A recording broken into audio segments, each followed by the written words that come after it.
अरे ओ बुड्ढे, अपनी ये फटी हुई अर्जी लेकर दफा हो जा यहाँ से, वरना धक्के मारकर बाहर निकाल दूंगा। घमंडी बड़े बाबू ने उस बुजुर्ग के हाथ से लाठी छीनकर दूर फेंक दी, मगर उसे खबर नहीं थी कि आज उसने साक्षात अपनी मौत को दावत दी है। दोपहर के 2 बज रहे थे। मई की चिलचिलाती धूप ने शहर को भट्टी बना दिया था। शहर के बीचों बीच स्थित तहसील कार्यालय में भारी भीड़ थी। पंखे गर्म हवा फेंक रहे थे और पसीने की बदबू के साथ फाइलों की धूल हवा में तैर रही थी।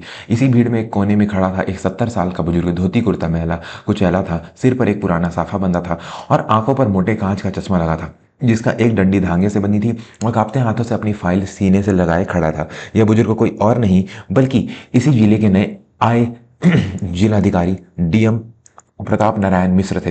प्रताप नारायण मिश्र एक ऐसा नाम जिसमें भ्रष्ट अधिकारी थर थर कांपते थे। अपनी कड़क मिजाजी और ईमानदारी के किस्से पूरे राज्य में मशहूर थे। उनकी पोस्टिंग को अभी 2 ही दिन हुए थे और उनके पास लगातार शिकायतें आ रही थी कि शहर की तहसील में बिना चढ़ावे के एक पत्ता भी नहीं हिलता। गरीब किसान अपनी जमीनों के पट्टे के लिए एड़ियां रगड़ रहे हैं, लेकिन बड़े बाबू सुरेश चंद्रा की तिजोरी भरे बिना कोई फाइलें आगे नहीं बढ़ती। प्रताप जी चाहते तो अपने एसी केबिन में बैठकर जांच का आदेश दे सकते थे, लेकिन उन्हें पता था कि कागजों में सब ठीक मिलेगा। बीमारी की जड़ तक पहुंचने के लिए उन्हें खुद मरीज बनकर बनना पड़ेगा। उन्होंने अपनी सरकारी गाड़ी, सुरक्षा गार्ड और आईएएस का रौब सब बंगले पर छोड़ा और एक बेबस किसान का भेष बनाकर सीधे शेर की मांद में चले गए। करीब 2 घंटे से वह लाइन में खड़े थे। उनके आगे खड़े लोग धीरे धीरे कम हो रहे थे। काउंटर पर बैठा बड़ा बाबू सुरेश चंदा अपान चबाते हुए बड़ी बेरुखी से काम कर रहा था। उसके बगल में बैठा एक दलाल, जिसे सब पंडित जी कह रहे थे, बार बार फाइलों के नीचे दबे लिफाफे सुरेश बाबू की दराज में सरका रहा था। जिसके पास लिफाफा होता उसका काम मिनटों में हो जाता, और जिसके पास से फरियाद होती उसे कल आना साहब नहीं है, यह कागज अधूरा है कहकर भगा दिया जाता। आखिरकार प्रताप जी का नंबर आया। उन्होंने कांपते हुए हाथों से अपनी फाइल आगे बढ़ाई। साहब, मेरी जमीन का नामांतरण 2 साल से अटका है। कई चक्कर काट चुका हूँ, अब तो पैर भी नहीं चलते, दया कर दीजिए सरकार। प्रताप जी ने अपनी आवाज में इतनी लाचारी भर दी कि कोई पत्थर दिल भी पिघल जाए। सुरेश चंद्र ने बिना सिर उठाए फाइल खोली, पन्ने पलटे और फिर जोर से फाइल बंद करके काउंटर पर पटकी। अरे बाबा, तुम लोगों को एक बार में समझ नहीं आती क्या? इसमें खसरा नंबर की पुरानी नकल नहीं है, और यह एफिडेविट कहाँ है? जाओ पहले सारे कागज पूरे करके आओ, यहाँ समय बर्बाद मत करो। प्रताप जी ने हाथ जोड़ लिए। साहब, सब कागज उसी में है। पिछली बार आप ही ने कहा था कि यह ले आना। मैं गांव से पैदल आया हूँ साहब, 10 कोस दूर से। आज काम नहीं हुआ तो मैं मर जाऊंगा। सुरेश चंद्र ने पान की पीक थूकते हुए घुर कर देखा। मरना है तो बाहर जाकर मर, यह सरकारी दफ्तर है, कोई धर्मशाला नहीं। और सुन, कागज पूरे भी होंगे तो भी फिलहाल काम नहीं होगा। तहसीलदार साहब दौरे पर हैं, अगले महीने आना। तभी वहां खड़ा दलाल पंडित जी धीरे से प्रताप जी के कान में फुसफुसाया। अरे काका, क्यों मगजमारी कर रहे हो? बड़े बाबू का मूड खराब है। तुम तो बस 5,000 का इंतजाम कर दो। तहसीलदार साहब क्या, खुद डीएम साहब भी तुम्हारे घर आकर साइन कर देंगे। लाओ, कुछ है जेब में? प्रताप जी ने दलाल को देखा और फिर सुरेश बाबू की तरफ देखा। उन्होंने जानबूझकर अपनी जेब से एक मैला सा रुमाल निकाला, जिसमें कुछ सिक्के और 100-100 के मुड़े हुए नोट थे।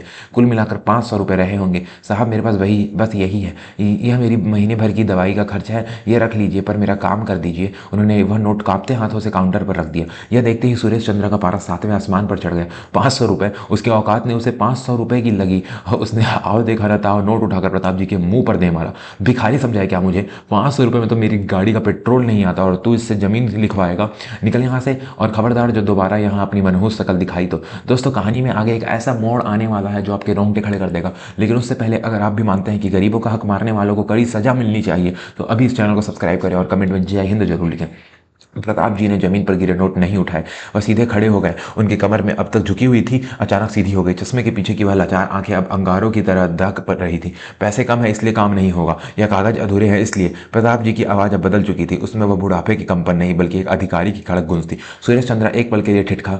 उस बुढ़े की आवाज अचानक कैसे बदल गई? लेकिन उसका अहंकार बहुत बड़ा था। जुबान लड़ाता है, अभी पुलिस को बुलाकर तुझे अंदर करवाता हूँ। सरकारी काम में बाधा डालने के जुर्म में सड़ेगा जेल में। सुरेश चंद्र ने अपनी कुर्सी से उठते हुए उस लाठी की तरफ हाथ बढ़ाया जो प्रताप जी ने काउंटर के टिका रखी थी।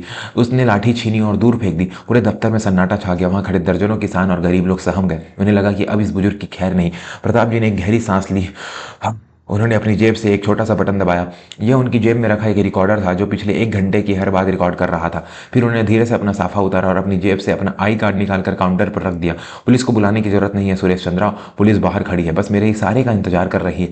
सुरेश चंद्र ने जैसे उस आई कार्ड पर लिखा नाम और पद पढ़ा, जिलाधिकारी प्रताप नारायण मिश्र, उसके पैरों तले जमीन खिसक गई। उसके चेहरे का रंग ऐसे उड़ा जैसे किसी मुर्दे का हो। वह हकलाने लगा, डीएम साहब, आप पूरे दफ्तर में हड़कंप मच गया। वो चपरासी और बाबू कुर्सियों पर पैर रखकर बैठे थे, वो स्प्रिंग की तरह उछल कर खड़े हो गए। दलाल पंडित जी तो भीड़ का फायदा उठाकर पीछे के दरवाजे से भागने की फिराक में थे, लेकिन प्रताप जी ने बिना देखे पीछे देखे कड़क आवाज में कहा, उस पीली कमीज वाले को रोकिए, वो कहीं नहीं जाएगा। तभी दरवाजे से सारी वर्दी में तैनात प्रताप जी के गनर और पुलिस वाले अंदर आ गए। उन्होंने दलाल को दबोच लिया। प्रताप जी ने अपनी जेब से फोन निकाला और एसपी को कॉल किया। तहसील ऑफिस अभी पूरी फोर्स के साथ। सुरेश चंद्रा अब कांप रहा था, उसने हाथ पैर सुन्न पड़ चुके थे। वह काउंटर से बाहर निकला और प्रताप जी के पैरों में गिर पड़ा। साहब साहब मुझे माफ़ कर दीजिए, मुझे नहीं पता था कि आप, मुझसे गलती हो गई साहब, मेरे छोटे छोटे बच्चे हैं साहब। प्रताप जी ने अपना पैर पीछे खींच लिया। उनकी आंखों में दया का एक कतरा भी नहीं था। गलती? इसे तुम गलती कहते हो? अभी 10 मिनट पहले जब मैं एक लाचार बुजुर्ग बनकर खड़ा था, तब तुम्हारे बच्चे याद नहीं आए? तब तुम्हें मेरी लाचारी नहीं दिखी? तुमने मेरे मुंह पर पैसे फेंक मारे, मेरी लाठी फेंक दी। अगर आज मैं डीएम न होता तो क्या तुम माफ़ी मांगते? नहीं, तुम मुझे धक्के मारकर निकाल देते। प्रताप जी ने वहां खड़ी भीड़ की तरफ इशारा किया। देखो इन लोगों को, ये कोई भिखारी नहीं है, ये लोग वो लोग हैं जिनके टैक्स में तुम्हें तनख्वाह मिलती है। जिस कुर्सी पर तुम नवाब बनकर बैठे हो वह इन्हीं लोगों की दी हुई है, और तुम इन्हीं को नोच रहे हो। अगले 15 मिनट में पूरी तहसील पुलिस छावनी में बदल गई। तहसीलदार, एसडीएम सब वहां हाजिर थे। सबके चेहरे पर हवाइयां उड़ रही थी। प्रताप जी ने सुरेश चंद्रा की दराज खुलाई। उसमें से नोटों के भरे दर्जनों लिफाफे निकले। हर लिफाफे पर किसी न किसी गरीब का नाम लिखा था। इतनी भूख, इतनी हवस! प्रताप जी ने गुस्से में कहा, तुम्हें तो सस्पेंड करना भी कम सजा होगी। उन्होंने तुरंत ऑर्डर डिक्टेट करना शुरू किया। बाबू सुरेश चंद्रा को तत्काल प्रभाव से निलंबित, सस्पेंड किया जाता है। इनके खिलाफ भ्रष्टाचार निवारण अधिनियम और वरिष्ठ नागरिकों के साथ दुर्व्यवहार की धाराओं के तहत एफआईआर दर्ज की जाए। इनके संपत्ति की भी जांच होगी, और यह दलाल, इसे गिरफ्तार करो। मुझे जानना है कि इस खेल में और कौन कौन शामिल है। पुलिस सुरेश चंद्रा को हथकड़ी लगाकर ले जाने लगी। वह गिड़गिड़ाता रहा, रोता रहा, लेकिन आज उसकी सुनने वाला कोई नहीं था। जब पुलिस उसे जीप में बैठा रही थी तो वहां खड़े बुजुर्ग किसानों की आंखों में आंसू थे। एक बूढ़ी अम्मा आगे आई और उन्होंने अपने पल्लू से प्रताप जी के पैर छूने की कोशिश की। बेटा जुग जुग जियो, आज तक किसी ने हम गरीबों की ऐसी सुनवाई नहीं की। प्रताप जी ने उन्हें रोका और हाथ जोड़कर कहा, माँ जी पैर मत छूइए, मैं कोई भगवान नहीं हूँ, मैं तो बस अपना काम कर रहा हूँ, जो मुझे बहुत पहले कर देना चाहिए था। माफ़ी तो मुझे मांगनी चाहिए कि मेरे जिले में आपको इतनी तकलीफ उठानी पड़ी। दोस्तों, क्या आपको लगता है कि हर सरकारी दफ्तर में ऐसे ही सख्त एक्शन की जरूरत है? अपनी राय हमें जरूर कम बताएं और वीडियो को लाइक करना ना भूलें। प्रताप जी ने उसी वक्त एक नया आदेश जारी किया। उन्होंने तहसील के बाहर एक बड़ा बोर्ड लगवाया जिस पर लिखा था, किसी की शिकायत के लिए सीधे डीएम साहब के व्हाट्सएप नंबर पर संपर्क करें। और साथ ही यह नियम बनाया था कि हर बुजुर्ग और दिव्यांग के लिए अलग काउंटर होगा और उनका काम उसी दिन निपटाया जाएगा। उस शाम तक जब प्रताप जी अपने बंगले वापस पहुंचे तो वह बहुत थके हुए थे, लेकिन उनके मन में एक अजीब सा सुकून था। उन्होंने वह लाठी जिसे सुरेश चंद्रा ने फेंक दिया था अपने ड्राइंग रूम में सजा कर रख दी, यही याद दिलाने के लिए कि कुर्सी की ताकत का असली मतलब रौब जमाना नहीं बल्कि किसी की आंसुओं को पोंछना है। उस दिन तहसील में सिर्फ एक भ्रष्ट बाबू नहीं पकड़ा गया था, बल्कि पूरे जिले में एक संदेश गया था। अगले दिन से सरकारी दफ्तरों का नजारा बदल चुका था। अब कोई बाबू किसी गरीब को तू करके नहीं करता था बात, कोई फाइल बिना किसी वजह नहीं अटकती थी, क्योंकि सबको पता था कि वह मैला कुचला बुजुर्ग जो कोने में खड़ा खांस रहा है, वो हो सकता है कि वह फिर से डीएम प्रताप नारायण मिश्र ही हो। सीख दोस्तों, यह कहानी हमें सिखाती है कि पद और प्रतिष्ठा का नशा इंसान को अंधा बना देता है। हम अक्सर भूल जाते हैं कि समय कभी भी करवट बदल सकता है। जिस कमजोर को आज हम आज दबा रहे हैं, वह कल वही हमारी बर्बादी का कारण बन सकता है। अपनी ताकत का इस्तेमाल दूसरों की मदद के लिए करें, उनका शोषण करने के लिए नहीं। अगर इस कहानी ने आपके दिल को छुआ है तो इसे अपने परिवार और दोस्तों के साथ शेयर जरूर करें। ऐसे ही सच्ची और प्रेरणादायक कहानियों के लिए हमारे चैनल को अभी सब्सक्राइब करें। मिलते हैं अगली कहानी में, तब तक के लिए अपना ख्याल रखें। जय हिंद।